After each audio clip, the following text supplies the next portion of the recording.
리더를 움직이는, 아니구나. 글자도 못 읽네. 세계를 움직이는 리더는 어떻게 공감을 얻느냐. 예, 여기부터 시작을 하겠습니다. 0.1% 리더들만 알고 있다 그러는데요. 크게 세 가지고, 세 가지 중에 첫 번째는 5가지입니다. 제목 보면서 중요한 것들만 할 테니까 5가지는 외우셔야 됩니다. 첫 번째, 빌 맥고안인데 인터뷰 제일 잘하는 사람이래요. 이것도 안 되죠. 어머니상. 예. 에미상 아닙니다. 어머니상 기자상을 2번이나 수상하신 분입니다. 이분이 어떻게 이야기를 하느냐. 공감으로 소통하려면 공정함, 정직함, 공감을 얻으라 그러는데 이건 별로 안 와닿아요. 그래서 첫 번째 들어갑니다. 5개 중에 하나입니다. 시작을 장악하라. 시작을 장악하라. 무슨 뜻일까? 본문 다 읽는 사람보다 헤드라인만 읽고 넘어가는, 우리 신문 볼 때는 헤드라인만 보고 가는 사람이 5배가 많대요. 그럼 헤드라인에 이미 80%가 담겨 있어야 된다는 거야. 1달러 중에 80센트는 헤드라인에 써라. 그 한 줄에 써라. 그러니까 말을 시작할 때 첫 문장에서 끝내버려라. 대화 프레젠테이션에서 30초가 들을지 말지 결정한다 그래요. 그래서 짧게 긴장감을 주면서 놀라운 얘기를 하라라고 하는데 이거 마음대로 안 됩니다. 요거는 예를 들어 설명하니 낫습니다. 스티브 잡스는 이렇게 이야기합니다. 84년에 연설할 때 딱 와서는 안녕하세요, 스티브 잡스입니다. 그리고 포즈, 말 안 해요. 간결하고 놀라운 시작인데 스티브 잡스는 나오기만 해도 누군지 다 알거든. 근데 스티브 잡스입니다. 그 다음 어떻게 될까? 환호, 박수갈채. 근데 웃음이 같이 나와. 난 너 아는데 뭘 스티브 잡스라고 인사하냐. 하지만 그 다음에 1958년이었습니다. 이게 사실 시작이죠. 당시 IBM이 제로그래피라고 하는 새로운 기술을 발명한 드드드드. 근데 여기서 시작을 이렇게 오늘 아침 여러분과 초창기 퍼스널 컴퓨터의 역사적 흐름을 이야기하고 혁신적인 관점에서 시간을 할애하고 싶다. 아무도 안 한단 말이야. 이걸 누가 듣고 있어요? 그죠? 안녕하세요, 스티브 잡스입니다. 58년이었습니다. 뭐야? 이렇게 나온 거죠. 딱 30초 만에 모든 게 장악되는 순간입니다. 그래서 스티브 잡스의 레토릭이라고 이야기하는데요. 스티브 잡스는 굉장히 독창적으로 갑니다. 시작할 때 이미 그냥 죽여버려요. 끝내버립니다. 첫 순간을 놓치면 그 프레젠테이션 80% 안 본 거야. 두 번째는 열정. 그리고 세 번째 차별화. 이런 표현 막 쓰지 않죠? 해적됩시다. 우리 해적이야. 회사하는 사람이 자기 회적이래. 그 다음에 혼을 빼놓을 만큼 뛰어나게. 또 이런 표현인데 우주에 흔적을 남기자. 야, 그 단어 하나, 레토릭 하나에서 넘어가는 거죠. 그래서 이런 차별화와 함께 독창성, 혼자 생각하는 거예요. 혼자. 자기 것만 합니다. 그리고 마지막으로 상징성을 가져옵니다. 그래서 애플의 CEO로 돌아왔을 때 imagine. 배경음악을 깔아보니 배경음악 자체도 그냥 시그널인 거죠. 야, 상상해봐. 내가 이렇게 돌아왔어. 뭐가 바뀔까? 쫙 깔아주면서 시작하는 이런 상징성들, 심보리즘을 굉장히 많이, 아까 은유를 많이 쓴다 그러셨잖아요. 그죠? 그런 것들이 여기에 나타나고 있습니다. 그래서 이런 표현이었습니다. 아이패드를 소개하면서 우리 괜찮은 회사인데 아이패드 만들었거든. 이렇게 이야기해요. 애플은 최고의 모바일 장비 업체입니다. 그러고 나서 쉬고 우리는 전 세계에서 말입니다. 다르잖아요. 우리 대부분 이야기할 때 아주 피상적으로 밑에서 적어준 글을 가지고서 읽기 시작하면 사람들이 보나요? 아무도 안 듣습니다. 그걸 왜 듣고 있어요? 자기 얘기를 해야지. 그죠? 최고의 환영사 내지는 축사들이 있는데 한 6, 7개 가면요, 사람들이 첫 번째부터 안 듣습니다. 그죠? 최고로 박수를 많이 받은 환영사가 뭐냐면 6번째 연사로 나온 분인데, 제가 이제 굉장히 큰데 안동 포럼이라는 데의 그 사회를 보는데 6번째 나오신 연사가 진짜 막 1,400명이 광장이 떠나갈 만큼 박수를 쳤는데 그분의 축사는 이거였습니다. 앞에서 많이 들으셨죠? 안동 잘 오셨습니다. 감사합니다. 그러고 내려갔어요. 박수 소리가 연설 소리의 10배만큼 나왔습니다. 더 강렬한 인상. 그게 상황에 맞는, 그죠? 그래서 실질적으로 내 얘기를 해야 돼요. 정말 10초, 30초 안에 시작할 수 있느냐. 시작을 장악하라라는 겁니다. 마지막 5번째. 소통할 때 중요한 마지막 5번째입니다. 완전히 집중하라. 완전히 상대에게 집중해주라.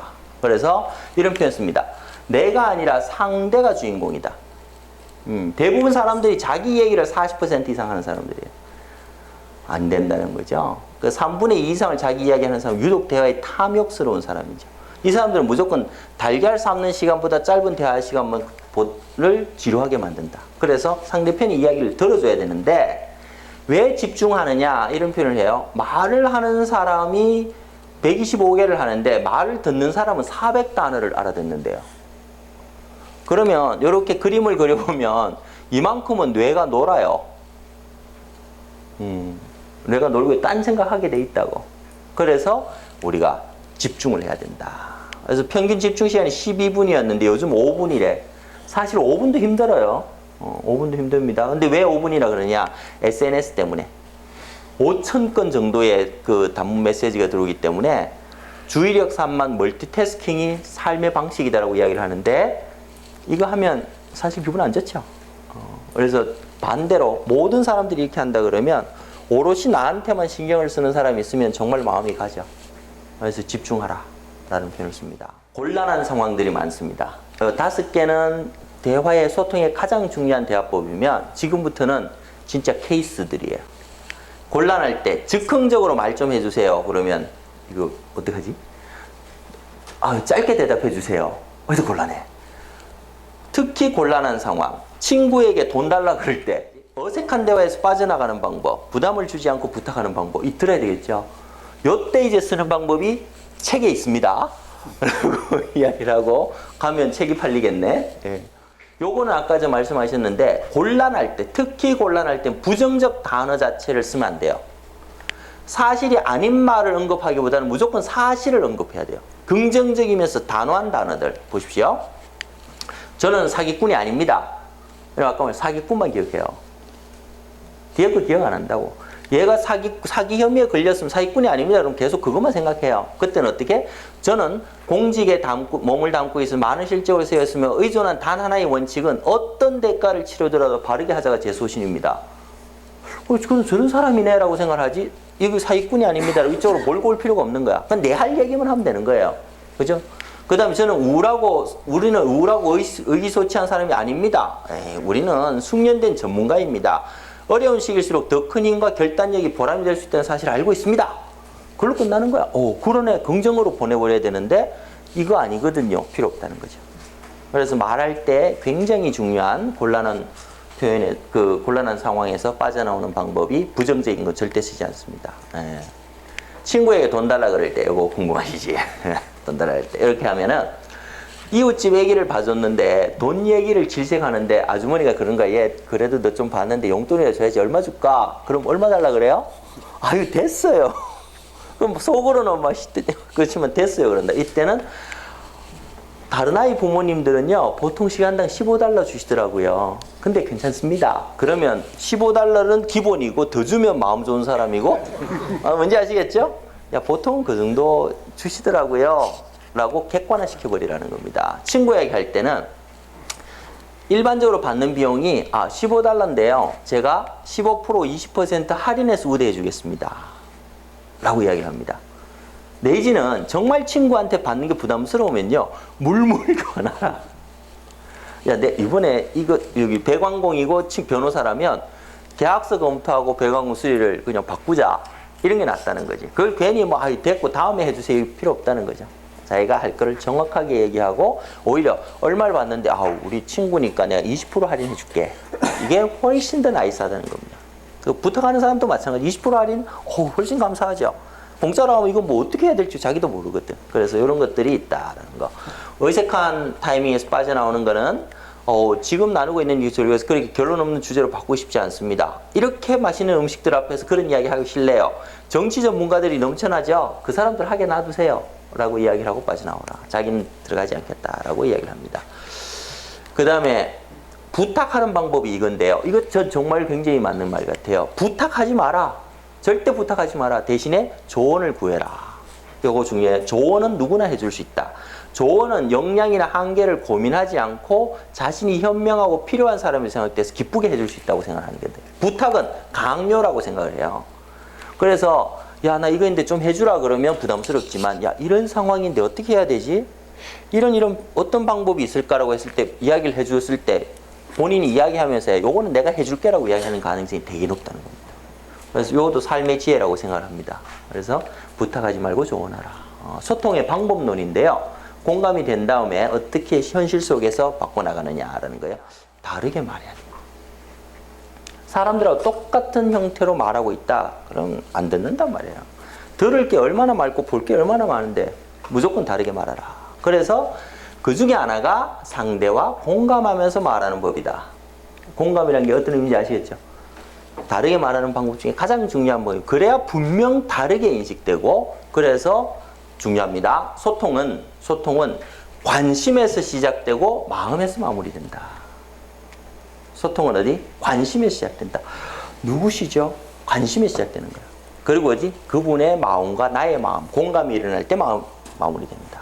이게 제 그 부족한 서평말입니다. 그래서 공감의 대화법을 할 때 우리가 중요한 5가지 기법에 정말 그 곤란한 상황에서 잘 빠져나가는 방법들을 이제 보면서 실제로 대화, 말하는 게 얼마나 중요하냐. 아까도 말씀드렸습니다. 우리는 1살 때부터 말을 하고 사는데 말하는 법에 대해 생각해 본 적이 없습니다. 1살 때부터 어머니와 눈 맞추면서 크는데, 아니지, 100일 때부터 눈 맞추고 크는데 정말 제대로 사람들의 마음과 공감하는 법을 배운 적이 없습니다. 그래서 오늘 이제 장정빈 박사님께서 장정빈 교수님께서 강의해 주신 내용들을 보시면 말씀드렸죠? 정말 오늘 한번 들었다. 야. 그 정도 수준에서 서평 콘서트의 지식을 마무리하실 거냐? 내가 들었더니 오늘 저녁에 집에 가서 얘기하는데 나에 대한 대접이 달라지고 우리 그 배우자가 나를 대하는 눈빛이 달라지거라. 이러면 이게 체득의 경지로 가는 거죠. 그래서 그러한 그 기법들을 조금 더 생각하고 우리가 말하는 법도 조금 더 배우고 소통하는 법도 조금 더 배우고 아까 말씀하셨듯이 공감하는 법도 훈련을 통해서 언어를 배우듯이 배워나갈 때 우리가 조금 더 따뜻한 사회가 되지 않을까.